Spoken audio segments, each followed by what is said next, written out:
Welcome to the F&B podcast. I'm Sahith. And I'm Arya. Today we will be talking about something that is a really major topic, and that is pollution and global warming. So I have a question for you, Sahi, to start this off. So basically, a lot of people get the two terms confused, global warming and climate change. Um, what I'm going to ask you is, is global warming and climate change the same thing, or are they different, and what makes them different? Like, could you provide examples and definitions for each, please? Yeah, so global warming and climate change the words are often used interchangeably, but they're actually quite different. So to start off, climate change is a long-term change in the average weather patterns that have come to define Earth's local, regional, and global climates. These changes have a broad range of observed effects that are synonymous with the term. So that's what climate change is. Really, it's the world or Earth's changing climate on its own on a natural level versus global warming, which is the long-term heating of Earth's climate system observed since the pre-industrial period, which is between 1850 and 1900. Due to the human activities, primarily fossil fuel burning, which increases heat-trapping greenhouse gas levels in Earth's atmosphere. So basically what that means is that global warming is how much of climate change that um, how humans change the climate in a bad way, in a negative way. So basically how humans are heating the earth using burning fossil fuels. So yeah, that kind of answers your question, and that's a huge misconception that a lot of people don't understand, or don't read into it. They just assume, especially the people who argue that global warming isn't real. Some people even say climate change isn't real, which is completely ridiculous because, as we just mentioned, climate change is just the natural change of weather that the Earth experiences naturally. So thank you for that. So adding on to the point you said, where some people do not believe in climate change and global warming, which I agree with you is nonsense. Um, what do you think is a reason for these people to believe such things? I mean, I obviously have my own opinion on it. I believe it's somewhat to do with these large corporations influencing, kind of forcing propaganda down people's throats. As you said earlier, global warming arose due to human activities such as like fossil fuel burning. So that can be traced all the way back to whenever we first started using oil, and then the first large oil corporations with Rockefeller, and on and on and on. So yeah, I believe that people believe that things such as global warming aren't real because of propaganda created by industries. But what do you think is a cause for this sort of belief in a lot of people?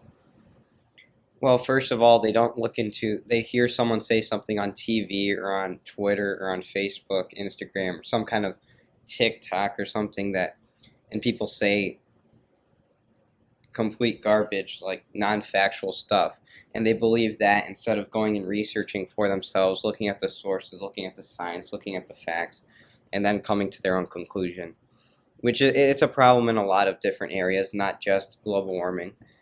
I also think it is important to differentiate between climate and weather. So weather refers to atmospheric conditions that occur locally over short periods of time, from minutes to hours or days even.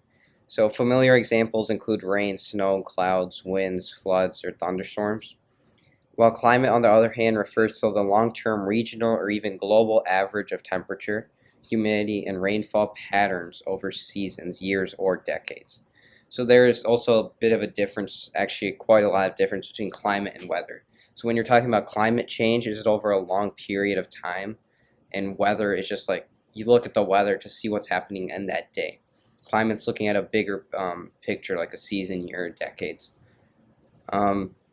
Yeah, so I think basically to answer your question, it's just misinformation and people not trusting the facts, rather trusting some random person on social media. And there, people are talking about different ways to stop climate change, or not climate change, sorry, global warming, or prevent it or reduce it rather. And I don't believe any of the ways put out are that great of ideas. I think we need a better plan for it. I mean, obviously, there's these big corporations burning fossil fuels, which is a big part of it, and obviously probably the most part of it. But the solutions that people are putting out there aren't quite right. There are many flaws with it. So I'm just curious, how do you think? Do you agree with what how people are tackling this problem, or do you have another solution or solutions for it? Could you elaborate kind of on what? Sorry, I'm not familiar with what most people uh, believe is a good way to combat it. So, could you um, maybe elaborate on it for? I know a lot of people believe, switching to electric cars or electricity or using solar panels or such things. Is that kind of what you're getting at, that belief? Yeah, basically, yeah. I don't think that'll work because, um, so I guess electric car, solar panels, like less, more walking, biking, public transit. I guess even carpooling to an extent. I think this is all great, but for those methods to work, we need a lot of time. It will not work anytime in the future, anytime in the near future, in my opinion, because if we're if we're trying to solve global warming, it has for it to work. We have to be solving it at a faster rate than it's occurring. And global warming pollution is at a mass scale every day. So for so the amount of eco-friendly energy that we need to be using per day to combat global warming is out of the charts, and I just don't think that we can accomplish that with things such as solar panels, just because it's just so costly, and we know companies who create solar panels aren't going to reduce the cost just for the country because they care about money. But so yeah, I do not agree with what most people think will work.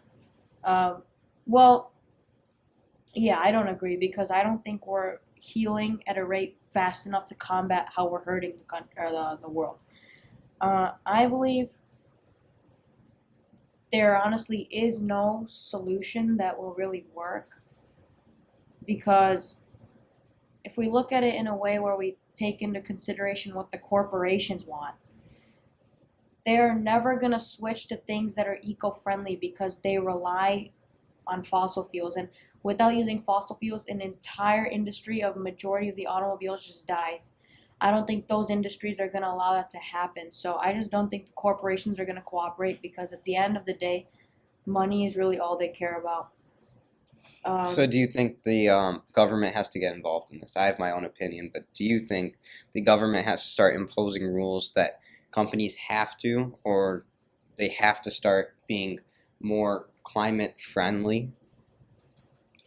well, obviously I think they should. I think they've already implemented a bunch of these policies, but well, don't get me wrong, I don't think the government should be intervening that much in the economy because, it is a capitalistic economy, competition is fair. But even the government, if we're realistically speaking, doesn't want fully eco friendly industries because overall it's the government that's looking good when these industries are racking in trillions and trillions of dollars per year, making our economy look good. So I don't really see why the government would really stop what the industries are doing right now other than just looking good for the citizens, because at the end of the day, like I said, it's the government that looks good when the industries that are destroying our world are racking in trillions of dollars a day. um, if we look at countries such as, like, I know India and China, they have a lot of pollution. uh, Yeah, so so for example, like China, let's say its government is more or less communist-like, and its economy is kind of capitalist, but there's still some intersection between the two. So how do you think they clearly the government can do basically whatever they want with the economy? They have control over it and at all times. So what do you think, especially for a country like China and other countries, but especially China because it's a huge contributor to global warming? So how do you think their government can stop these things, especially since it's more like a communist kind of country? Well, as you said, because they have total control over their citizens, I think they could stop it in their country at least. They could implement a lot of programs and a lot of things and such, but I know they have no. I know at the top of their tier list is economical success, just like any other country. Just an example: when they're not polluting their own country, they're destroying other countries. They are funding large scale deforestation projects of the Amazon because they want land for farming and cropping, soybeans. It's a huge economy in China. And so not only are they affecting their own country and their continent, they're destroying the entire world because behind the ocean, the Amazon is the second biggest provider for natural oxygen in our world. So theoretically, yes, China could stop their they could stop their pollution and global warming in their country because it is communist. They can intervene in their economy all they want, but are they going to do it? No, because I think they've tried to implement even less policies on pollution than U.S. has. I mean, at this point, if you visit China, everyone just wears a mask whether there's COVID or not because of the thick layer of smog that surrounds the city. So I think, as weird as it sounds, that this pollution has just become part of their culture. They've just accepted that it can't go away, and this is never a good attitude to have because they're never going to solve it then. Uh, so you want to say something? Yeah, so actually, if you look at the charts, the United States is actually the country with the largest cumulative emissions since 1850 to present day by a huge scale. I mean, huge. So really, I should be asking you, how should the United States combat this global warming issue? I think the government really has to crack down on. Again, I'm not saying this will happen because when you think about it, it's nearly impossible. But I think they should really crack down on these industries that are affecting the environment. Oil industries, fuel industries, automobile industries. I mean, even companies like Ford, GM,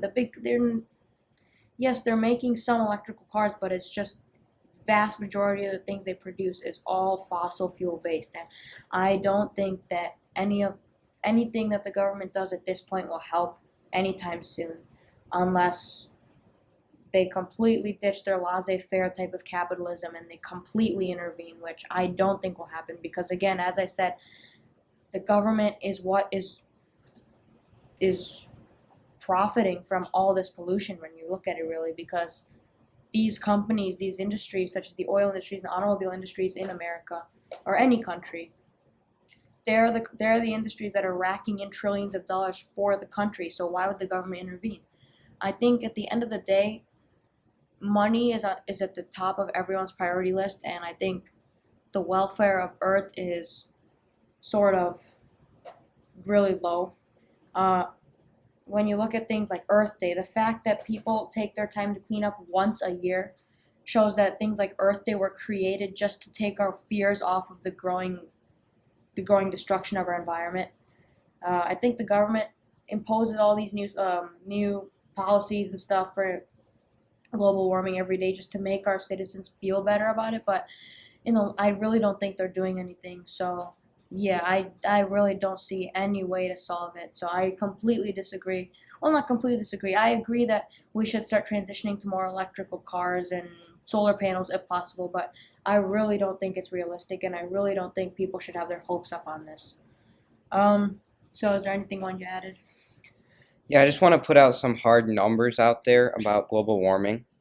So, though natural cycles and fluctuations have caused the Earth's climate to change several times over the last 800,000 years, our current era of global warming is directly attributable to human activity, especially to our burning of fossil fuels such as coal, oil, gasoline, and natural gas, which results in the greenhouse effect.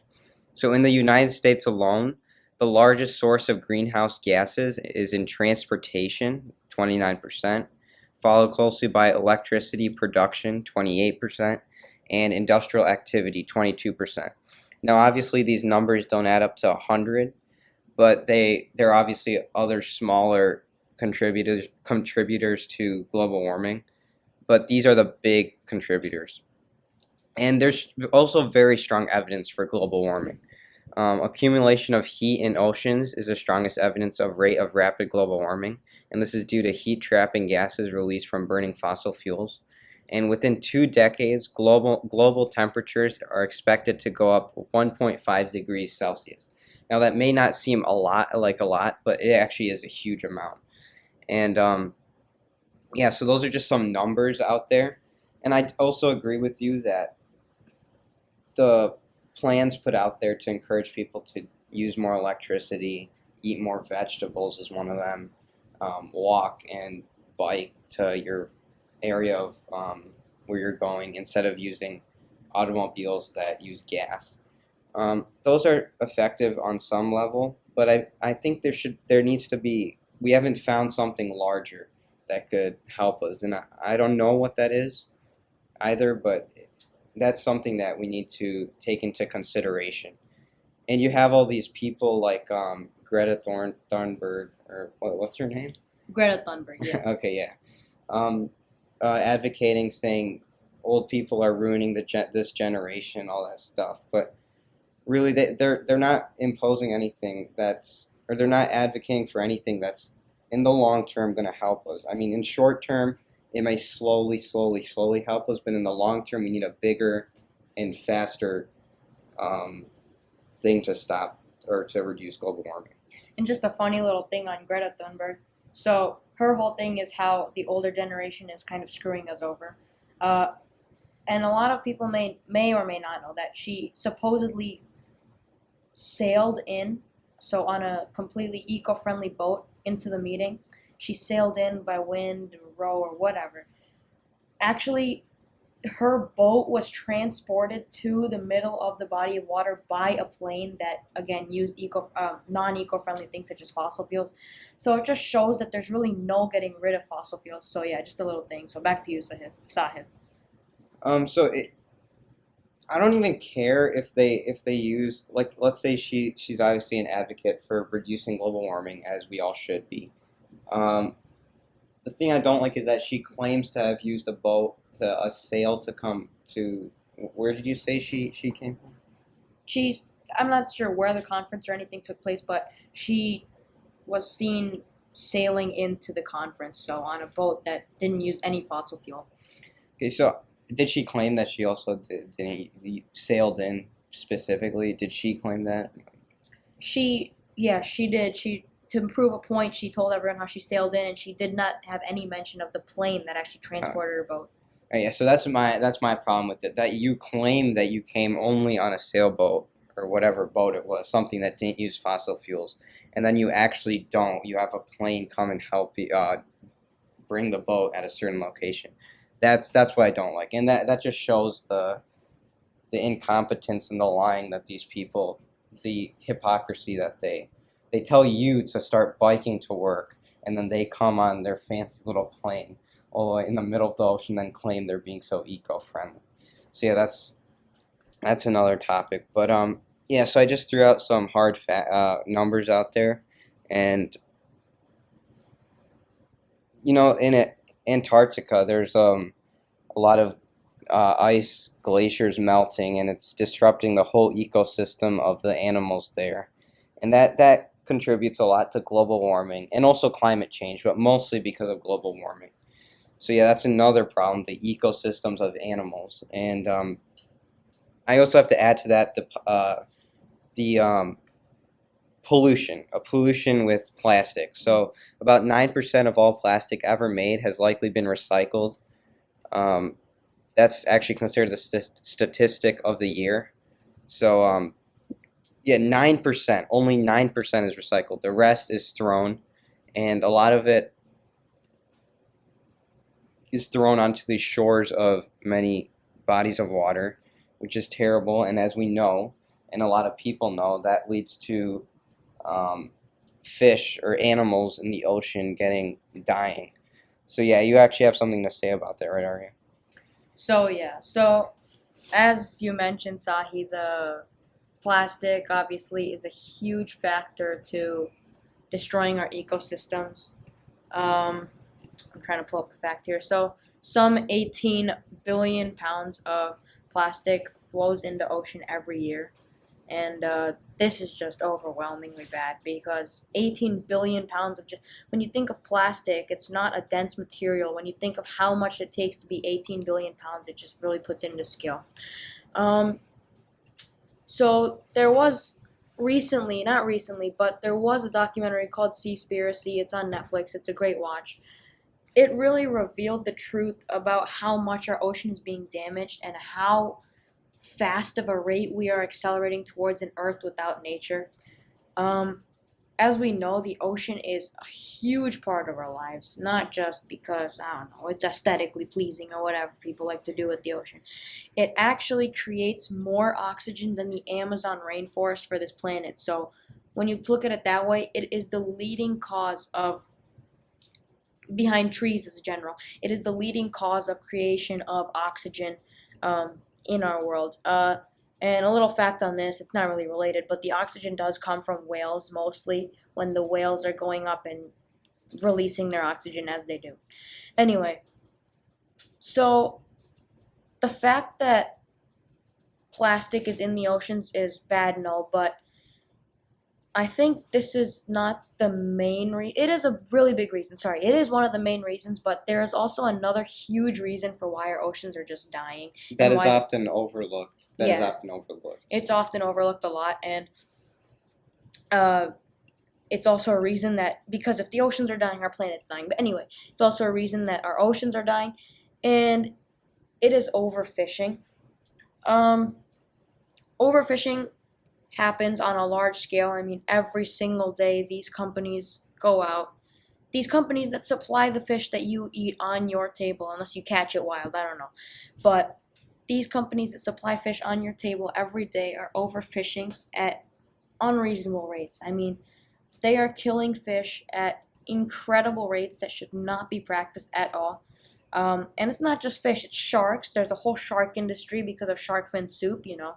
There's a whole tuna industry. Tunas are so hunted in Japan that only 3% of Pacific bluefin tuna remain. 3%. And they're killing dolphins, not for eating it, but because dolphins are competition in fishing. So yeah, it's just a whole mess. So the fact of the matter is that these companies are going out into the ocean, capturing trillions of fish, so billions of pounds of fish every day, and only a certain amount of these fish are actually edible, and the rest is released as bycatch. And what bycatch is, where they just release these fish in the nets directly, so many of them don't even make it out alive. They just release these fish wherever they want, and so it displaces these fish, sharks, dolphins, whatever. It displaces this wildlife, and it completely ruins the ecosystem. And this really is not good at all. It's really gonna make everything go extinct. Going into a little bit of sharks. Sharks kill 10 people per year, whereas due to all this overfishing and bycatch and these companies, 11,000 to 30,000 sharks are killed per hour. So that just, there's only a certain amount of sharks out there. And so 50 million sharks are killed every year as bycatch. That's just bycatch. When you think about how many sharks are killed to go into the shark fin soup industry, it's just boggling. 80 to 99% of a lot of sharks, such as hammerhead, bull, thresher, have lost their populations in the last 2 decades. 99% of their population has been gone. A lot of countries also encourage whale hunting because it's indigenous of some sorts, but as I said before, whales are a major cause for regulation in the sea and oxygen production. And so anyway, going back to the main topic, overfishing. So you may be saying, yeah, but there's a lot of companies out there that I see when I go and buy. They're labeled as dolphin friendly, eco safe, all of the above. They have these little labels on it that says administered by whatever fishing company. But the fact of the matter is, there are designated companies that provide these labels for a company being eco-friendly or dolphin safe. So these companies, their job is to administer these sort of proctors, if you will, to go administer the fishing of the fishing industry companies to make sure that they're practicing correct fishing methods and they're not overfishing. So this sounds like, oh, then how is there overfishing? You're just completely lying to me, are you? No. The fact is that these companies that administer the fishing don't even send their officials out onto the boats where the fishing occurs, meaning they just blindly give a label to any company that applies. I could run a company that fishes half of the sea population out in one day. If I apply for a label to be dolphin safe, I get the label. That's how it works. Um, Also, the documentary revealed a shocking revelation. In some bays of Japan, there it's almost a North Korean type complex to just defend the secrets of the dark overfishing matter. They did not let the crew film, and the crew shortly found out that these companies, these major fishing companies in Japan, would trap dolphins in a cove and slaughter them. And you may be thinking, well, how is it any different from slaughtering sharks for food? They're not slaughtering these dolphins for food. They're slaughtering these dolphins because these dolphins are potential competition for fish. They don't want the dolphins to eat fish. They think that dolphins surviving is a reason they're getting less fish, therefore they're getting less profit. Um, so when you look at it that way, it's just unbelievable that companies are so greedy, and it goes back to my point where I really don't think anything is going to be able to happen to solve to solve global warming, because at the end of the day everyone's concerned about money. Another fact that we got from the documentary is, I'm quoting it here, only 5% of the ocean are marine protected areas. Only 5% of the ocean. Only 5% of the ocean. And 90% of this 5% allow fishing. So 90% of the 5% of protected area is not even protected, because you may be saying, okay, maybe they're just protecting the dolphins. No, because the dolphins are bycatched and the dolphins are going to be displaced and killed. So when you think about it that way, there's just really no hope, because countries really don't care when it comes to eco-friendly things. They just want money. Another fact, these are some hard facts. The fishing industry receives 35 billion in subsidies. That just shows that even though people know what the fishing industry does, they still receive so much subsidies and fundings that it's crazy. Comparatively, so when you look at how much of these subsidies they're receiving, 35 billion, it would only cost Billion. 35 billion, sorry. It would only cost 30 billion to combat world hunger, meaning the fishing industry receives more money for slaughtering our planet than it would take to end world hunger. And in the U.S., 1 in 3 wild fish imported is caught legally, which means when you look at how much 1 in 3, you may be thinking, oh, that's not that much. Let's say in 1 hour, 300 million fish are imported. 100 million are caught illegally. That just shows that these companies are not fishing properly. They're overfishing, and the companies that are supposed to be administering the fishing process they're just slacking. Approximately 24,000 fishery workers die every year in fishery-related jobs. Related to this, in the documentary, they also went to, I believe it was Philippines, Manila, I believe. These fishing boats are like jails. They go to these lower income poverty areas in the villages, and they recruit these workers and like sort of just lie to them straight to their faces about how great it is. And they take them to sea, and when they get to sea, they're basically treated like slaves. They are forced to do this fishing. They're forced to do all the labor work. It's almost like a pyramid scheme, because the captain of the boat never even steps foot on the ship. They're just sitting in a nice office making millions of dollars every day. And what are these workers going to do? They can't just jump off the boat because they're going to die. So they're forced to just work there as slaves. Now, a lot of people may be thinking, well, there's probably alternatives to what I don't always buy, wild caught fish that you're telling me is bad. I buy farm raised fish. Well, this is not good either. So 50% of the world's seafood is farm raised, and this farm raised fish is actually horrendous. It not only for you. So an interesting fact, I'm just going off. Let's say you buy farm raised salmon. You know how salmon has that nice orange pinkish that color? It was found in an investigation, again, part of this documentary, that the sellers of this fish actually paint the fish that color with edible paint. The actual salmon that's raised in farms is a dull gray color. A lot of the times the fish have maggots and worms before they're cut up and sold. So anyway, that's just a little insight on what you may be eating every day. Anyway, each salmon farm in Scotland produces as much organic waste equivalent to a town between 10 and 20,000 people each year. Each salmon farm in Scotland, each salmon farm. That's, first of all, they're poisoning you. Second of all, they're poisoning the environment. I mean, how much worse can it get? Up to 50% of farmed salmon die from egg to plate. If you don't understand what that means, they were never alive. They hatch and they're dead, and they're just selling you fish that was never alive, which can come with a lot of potential health risks. And of course, they're not going to put that on the label because they're just going to get a label saying it was eco-friendly.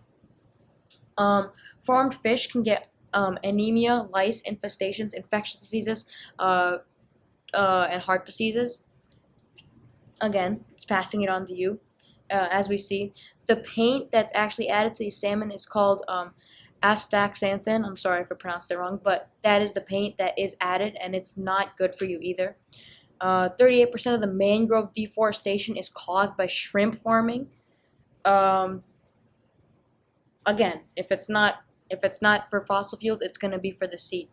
And for those people out there that are like still not like they're still like, you know what, it's just fish. They're not going to experience any sort of emotion.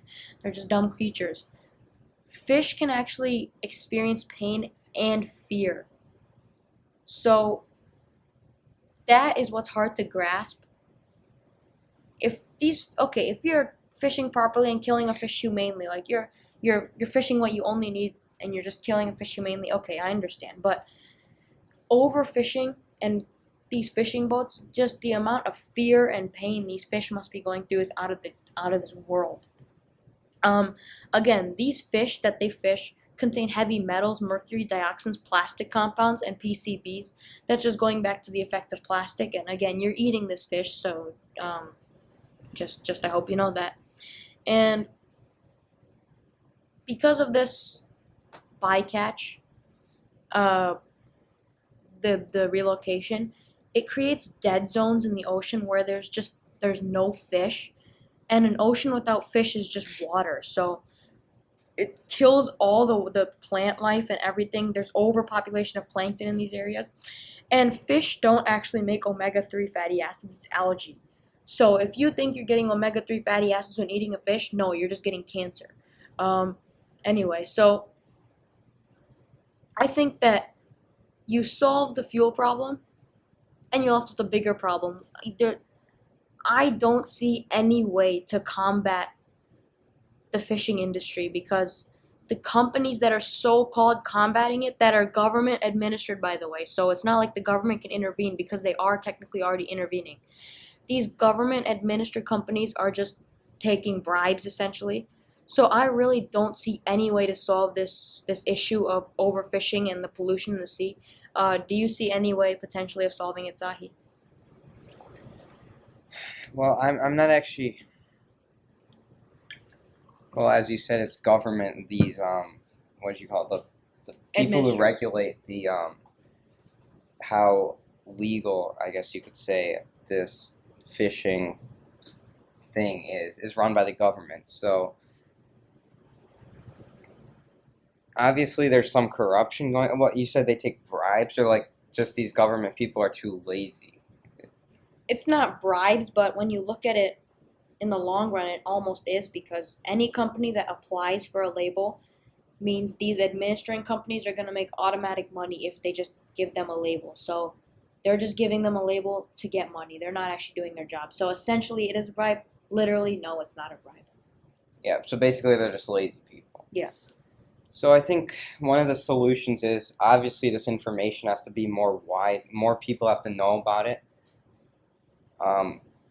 Much like a lot of issues in the world, a lot of people don't know about it, so therefore it's less in the media and less people care about it, and it becomes kind of trivial in a sense. So more people need to know about it, first of all. Second of all, some punishment needs to be imposed on these corporate on these corporations, and they need to find non-lazy people or punish the people. I don't know how. I don't. When I say punish, I'm not really sure how you're going to punish these people, but you need to somehow get non-lazy people to work in these checking, the people who put the little sticker on your food, those kind of people. We need non-lazy people to actually check on the those kind of things. So I think that's one big solution. But I think mostly to get this started is spreading the information, spreading the word, spreading the fact, and getting people to know about it. And then that will automatically put pressure on the corporations, and then they're gonna start. Maybe they'll start following the rules, even though it means less profit. And of course, most, if not some, will continue being corrupt in that manner. So you also said something about farmed fish is also bad for you. So how are they actually farming these fish? Are they putting them in like a pond and then just growing them on their own? So essentially, they will have these man-made ponds in, I don't know, rural locations with maybe not the cleanest of water. And they will first, it's just how any breeding will work. They may buy salmon eggs, or let's just use salmon as an example. They might buy salmon eggs, or they might get 2 wild-caught salmon and let them breed. Essentially, though, because of these horrible conditions of the farms, and what they feed the fish, by the way, is ground up fish that's just overcatch. Overcatch again is just excess fish that they just put in these horrible conditions, and eventually they just grind it up and make food pills for these farm fish to eat. Anyway, so yeah, these fish keep on breeding and breeding until this whole pond is just crawling with, as we said, salmon. And because they're technically not wild salmon, because they're farm salmon, well, as we said, their flesh is just a dull gray, and they'll have worms and maggots in the flesh. Before the salmons are killed, a lot of them are caught with half of their body like eaten out by parasites, and you can just see their gray flesh. But the companies the farmers or whatever, they just cut the parts of the flesh out and they paint them and they sell them. So yeah, it's just really deceiving. Did you have anything to say? Because I have another question for you. Yeah, so one thing is,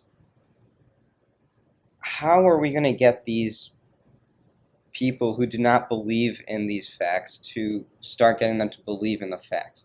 Because right now, a lot of people don't believe in hardcore facts, and if we can't have people believe in the facts, then how are we going to progress? And I think that's what activists like Greta Thunberg, they're trying to do, but they're also, I feel like they're not getting something's not clicking. And like I said, without all the people agreeing on the simple facts, the basic foundation, we cannot progress correctly, or fast enough, rather. So how do you think we should get people to agree on these basic things that need to be agreed on to progress? Well, I'll just start off by saying, for this whole sea matter, I really recommend watching Seaspiracy on Netflix. But for overall people that don't believe in pollution, I really don't see any way to help them, because the entire world's worth of education is right at their fingertips, and they're still choosing not to acknowledge it. I mean, that just shows that there's no saving them. I mean, they can believe what they want. I don't care what you believe, but there's certain things that you just have to agree on, because yeah, you may not see it, your kids may see it, your kids may not see it, but eventually humans will see all these devastating effects, and Earth will just go to absolute waste. So I really don't see any, if we're in the 21st century and things are not getting better, I really don't see any way that people are going to start waking up and clicking. You can't even blame this on the industries completely, because the industries aren't brainwashing these people. I mean, they are to an extent, but they're not these people always have the choice to just go educate themselves. They're not. So to a certain point, it's just incompetence from the people. And it's not just the it's a vast majority of the world. I don't know if it's a majority, sorry, but it's a lot of people. And so I just really don't see any way to help them. Do you have a way possible? Obviously, I think media. I mean, I don't know. It's different in different countries because you have countries like China versus the United States. You have communist countries where the government controlled the corporations and the media. I mean, you have North Korea, for example. So I think we really need to somehow spread this information. I think a problem with it is like TikTok, for example. There's so many creators, so many of them posting whatever the hell they want. And most of the time, actually, I shouldn't say most, but some of the time, it's just false information. And TikTok, it's a app where people post these short little videos.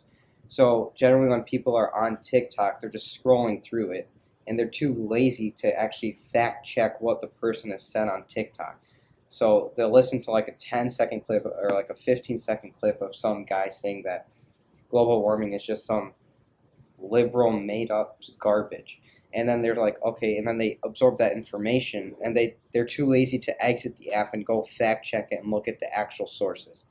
And I think that's where it basically comes down to. Now, someone might say that the solution for that is to regulate everything someone sees in the country, regulate what they see on TikTok, which is kind of what China and those kind of countries do. Like Russia also does that. And they do it for wrong things, mostly wrong things as well, such as like listening such as listening to something that goes against the government policy or opinion, rather. So I think I'm not saying that we have to regulate that kind of stuff, but we have to deeply encourage people to fact check whatever they hear. And the more well read you are, the more you read actual literature and actual fact based things, the more educated you're going to be. And you can point out garbage when you'll be able to point out garbage when you see it. But if you're just looking at the garbage, you're never going to get out of that. And I think it is important, like what you mentioned, is that your children or your grandchildren or your children's grandchildren, they may not see the effects of these kind of global warming, pollution, and many other world hunger and a lot of other problems. Sorry about that. The mic kind of went static, but over time, over many generations and decades and centuries, these problems are going to manifest themselves, and it's just going to get worse and worse. And once things get worse, it's hard to correct them. And it's already pretty bad now, so it's obviously going to be hard to correct them or reduce them. It's better to start now than later.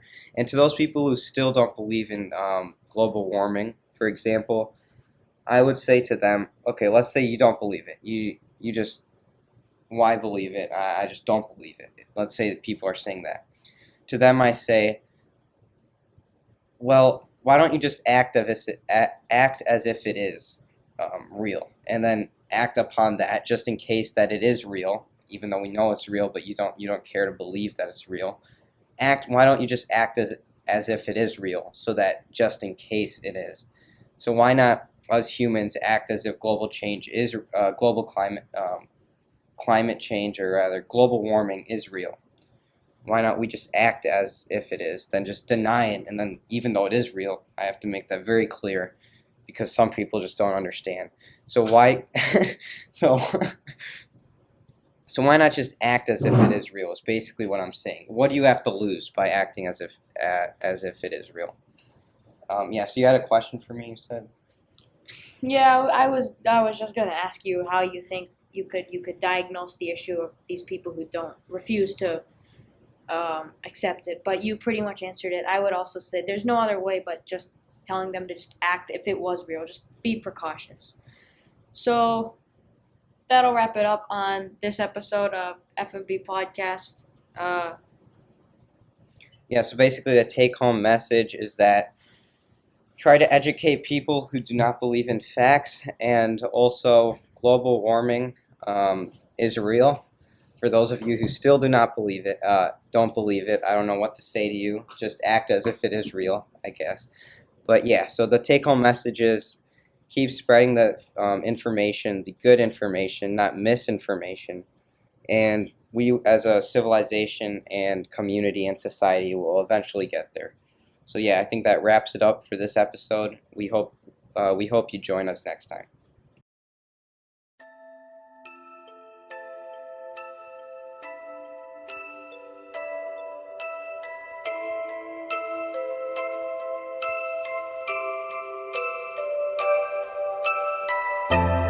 Report